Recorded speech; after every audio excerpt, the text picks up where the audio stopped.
नमस्कार। मैं राजस्थान शिक्षा महाविद्यालय की असिस्टेंट प्रोफेसर अनीता पारेख।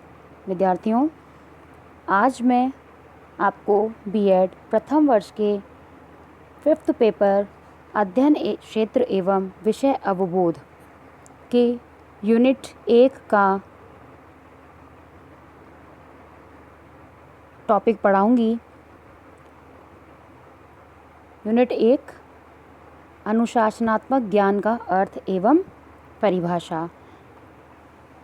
जैसा कि हम सब जानते हैं कि वर्तमान समय में शिक्षा के क्षेत्र को अध्ययन विषय के रूप में व्यक्त किया जाने लगा है। अध्ययन विषय वस्तुओं तथा घटनाओं के किसी विशिष्ट क्षेत्र संबंधी ज्ञान का संगठन है। इन वस्तुओं तथा घटनाओं के अंतर्गत वे सभी तथ्य, प्रदत्त, पर्यवेक्षण, अनुभूतियाँ आदि सभी सम्मिलित रहती हैं जो उस ज्ञान के आधारभूत घटकों को निर्मित करते हैं।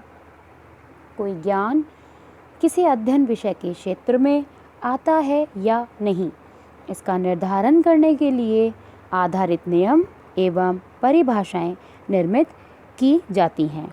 इस आधार पर अध्ययन विषयों में कुछ विशिष्ट लक्षण परिलक्षित होते हैं।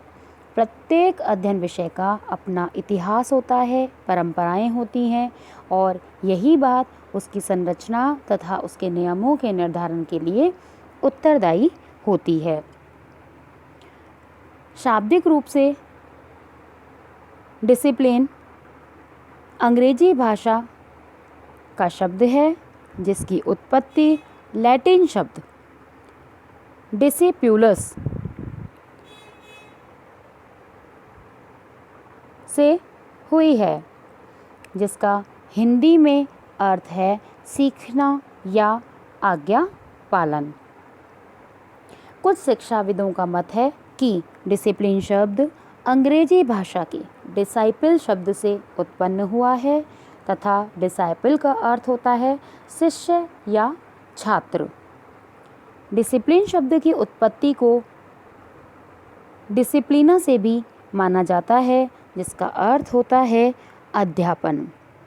शिक्षा के बदलते परिदृश्य में भाषा विकास के परिणाम स्वरूप अनेक नवीन शब्दावलियों की व्याख्या में बदलाव आया तथा अध्यापक, चिंतक एवं शिक्षाविदों का यह मानना है कि शिक्षा के साधन के रूप में अनुशासन को समझने के स्थान पर इसे नवीन परिस्थितियों एवं विकास की दृष्टि से विषय क्षेत्रों के रूप में, विषय अध्ययन के क्षेत्र के रूप में समझने की आवश्यकता है।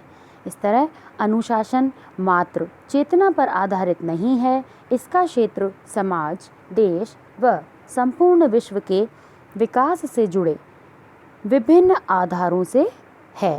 इसके अंतर्गत आधुनिक भारतीय शिक्षा के विभिन्न आयामों के साथ साथ विद्यालय में पढ़ाए जाने वाले विषयों तथा अध्ययन के क्षेत्रों के साथ है। शैक्षिक विषयों के उदाहरण हैं मानव विज्ञान, अंतरिक्ष विज्ञान, मनोविज्ञान, सामाजिक विज्ञान, पुरातत्व विज्ञान तथा शिक्षा आदि। हम इसको और अधिक अच्छे से कुछ परिभाषाओं के माध्यम से स्पष्ट करेंगे। परिभाषाएं। डेंग जेड के अनुसार शैक्षिक विषय विद्यालय के शैक्षिक विभाग की एक शाखा या क्षेत्र है जो कि अनुसंधान और विद्वता की उन्नति के लिए सूत्रित है। यह शोधार्थी शैक्षिक क्रियाकलापों और विशेषज्ञों के पेशेवर प्रशिक्षण के लिए सूत्रित है। एंथनी बिगलेन के अनुसार शैक्षिक विषय या अध्ययन क्षेत्र का क्षेत्र ज्ञान की एक शाखा है जो कि उच्च शिक्षा के एक भाग के रूप में पढ़ाई जाती है और जिसका अनुसंधान भी किया जाता है। ग्लॉसबे के अनुसार ज्ञान या सीखने की एक शाखा जो महाविद्यालयों या विश्वविद्यालय स्तर पर पढ़ाई जाती है या जिस पर शोध किया जाता है।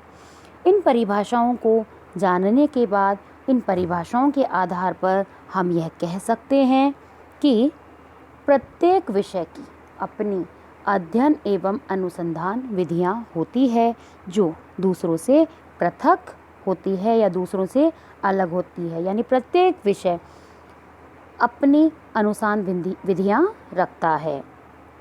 दूसरा है, अध्ययन विषय एक मौखिक, अशाब्दिक एवं अनुपालन की प्रक्रिया है जिसका उद्देश्य विषय अध्ययन अथवा संस्था के उद्देश्यों को प्राप्त करना है। नेक्स्ट है, प्रत्येक अध्ययन विषय का एक निश्चित क्षेत्र, निश्चित विधि, निश्चित इतिहास एवं परंपरा होती है। साथ ही साथ प्रत्येक विषय का अपना मूल्य एवं चिंतन क्षेत्र होता है। प्रत्येक अध्ययन विषय में गत्यात्मकता पाई जाती है, अतः कोई भी विषय पूर्णतः स्थिर नहीं होता है। यानी उसमें परिवर्तन होते रहते हैं, वह स्थिर नहीं होता। इसमें नवीन ज्ञान का समावेश होता है और इसमें कई परिवर्तन आते रहते हैं। विद्यार्थियों, इन परिभाषाओं के आधार पर हमने अध्ययन क्षेत्र का अनुशासनात्मक ज्ञान का अर्थ स्पष्ट किया, उसकी अवधारणा को हमने जाना। अब हम जानेंगे अनुशासन के प्रकारों को। अनुशासन के प्रकार क्या हैं? अनुशासन के दो प्रकार हैं। पहला है परंपरागत अनुशासन। परंपरागत अनुशासन यानी जो प्राचीन समय में, या इसे हम प्राचीन अनुशासन भी कह सकते हैं, जो प्राचीन समय में चलता था। शिष्य गुरुकुलों में जाया करते थे पढ़ने के लिए। शिष्य प्राचीन काल से गुरु द्वारा निर्धारित नियम, कानून तथा परंपराओं का श्रद्धापूर्वक अनुपालन करते थे। यानी गुरु ने जो कह दिया उसका पालन शिष्य को करना ही होता था तथा उसके उपदेशों को स्वीकार कर नम्रतापूर्वक जीवन व्यतीत करता था और उसी को अनुशासन का नाम दिया जाता था। उस समय के छात्र के जीवन में जो आदेशित व्यवहार परिलक्षित होता था वही अनुशासन था। प्राचीन काल में अनुशासन को दंड एवं भय के द्वारा कठोर रूप में रखा जाता था। अर्थात उस समय निरंकुश और दमनात्मक अनुशासन था। यानी गुरुजी ने जो कह दिया वही करना है, वह करना ही पड़ेगा। लेकिन आधुनिक अनुशासन इसके बिल्कुल विपरीत है। दूसरा जो इसका प्रकार है वह है आधुनिक अनुशासन। आधुनिक शैक्षिक विचारधारा अनुशासन के इस परंपरागत रूप को स्वीकार नहीं करती है। आधुनिक शैक्षिक विचारधारा के अनुसार अनुशासन से तात्पर्य कक्षा में बिना आवाज़ किए विद्यालय में शांत तथा अध्यापक आदि से नम्रतापूर्वक व्यवहार करने में नहीं है, वरन ऐसे आंतरिक एवं बाह्य व्यवहार से है जो छात्र के सामाजिक, मानसिक, शारीरिक तथा नैतिक विकास में सहायक होता है। यानी ऐसा अनुशासन हो जो बालक का सर्वांगीण विकास करे, न कि दंड के आधार पर पुराने प्राचीन समय के अनुसार। अनुशासन की आधुनिक अवधारणा यह भी मानी जाती है कि विद्यार्थियों को आत्म अनुशासन के लिए प्रशिक्षित किया जाए। आधुनिक जनतंत्रात्मक युग में शिक्षा का केंद्र शिक्षक के स्थान पर बालक हो गया है। बालक को आज अत्यधिक महत्व दिया जाने लगा है और इसी कारण अनुशासन का अर्थ भी परिवर्तित हुआ है। विद्यालय का वातावरण तथा शिक्षक का आचरण ऐसा हो जिससे कि विद्यार्थी को ज्ञान प्राप्त हो सके और वह अपने आप ही नियमों का पालन कर सके। तो विद्यार्थियों, ये हमने परंपरागत अनुशासन तथा आधुनिक अनुशासन के विषय में चर्चा की। अब हम जानेंगे कि प्राचीन अनुशासन या परंपरागत अनुशासन तथा आधुनिक अनुशासन में क्या अंतर है या इनका हम तुलनात्मक अध्ययन करेंगे। परंपरागत अनुशासन, बिना तर्क दिए ही आज्ञा पालन करना ही अनुशासन है। जबकि आधुनिक अनुशासन में आज्ञा पालन से पहले आज्ञा की आवश्यकता को समझ लेना आवश्यक है।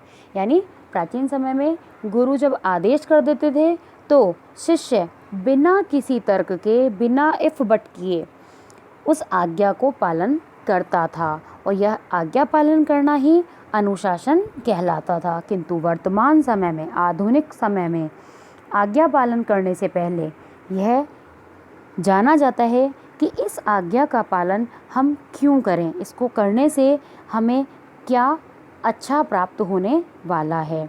तो आज्ञा की आवश्यकता क्यों हुई, इसको समझ लेना आधुनिक अनुशासन है।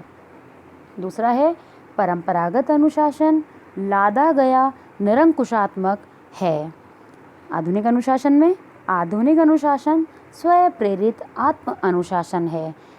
परंपरागत अनुशासन यानी कि जबरदस्ती से, क्योंकि गुरु अकेले व्यक्ति होते थे, एक तंत्र वहाँ होता था, गुरु ने जो कह दिया वह पालन करना ही पड़ता था। तो वह चाहे विद्यार्थी की इच्छा हो उसे पालन करने की या नहीं हो, लेकिन उसे उसका पालन करना ही होता था। यानी निरंकुशात्मक था, जबरदस्ती लादा हुआ अनुशासन प्राचीन समय में देखने को मिलता था।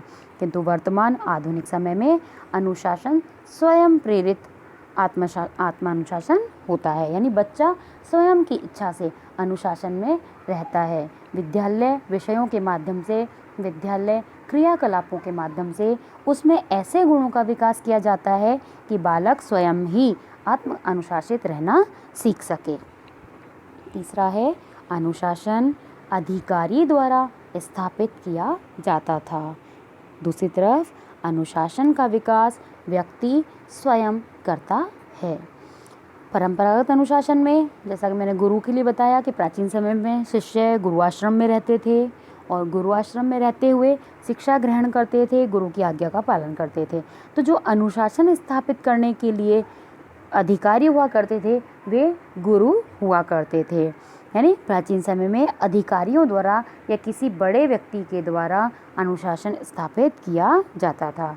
किंतु वर्तमान आधुनिक समय में अनुशासन का जो विकास है वह व्यक्ति स्वयं करता है।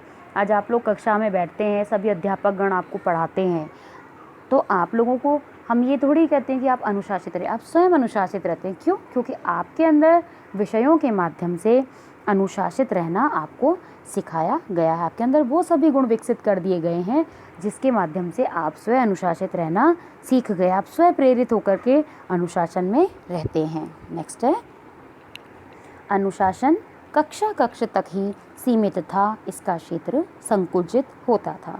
दूसरी तरफ अनुशासन जीवन का एक आवश्यक अंग है, अतः इसका क्षेत्र व्यापक होता है।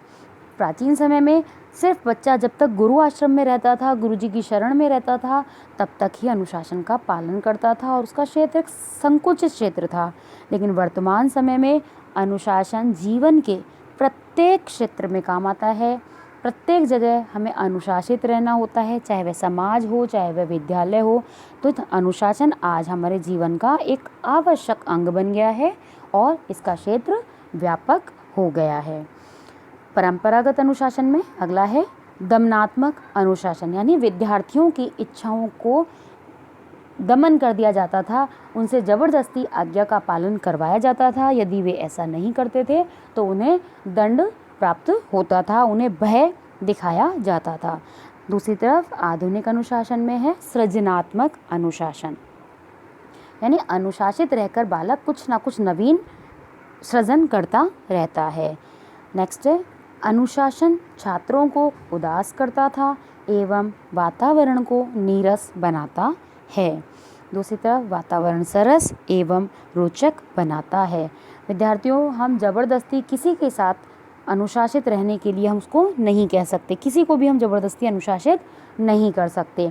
प्राचीन समय में ज़बरदस्ती बच्चे पे अनुशासन लादा जाता था, उसकी इच्छाओं का दमन कर दिया जाता था, तो विद्यार्थी क्या होता था, उदास होता था। आज यदि आपकी कक्षाओं में हम पढ़ाते समय आपको ज़बरदस्ती चुप रहने के लिए कहते हैं, आपकी इच्छाओं का दमन किया जाता है, आपको बोलने का मौका नहीं दिया जाता, तो आप लोग उस कक्षा में बोरियत फील करने लगते हैं। सेम इसी तरह से प्राचीन समय में अनुशासन जो था वह छात्रों को उदास करता था, क्योंकि छात्रों को यह अधिकार नहीं था कि वे गुरु आज्ञा की अवहेलना कर सकें।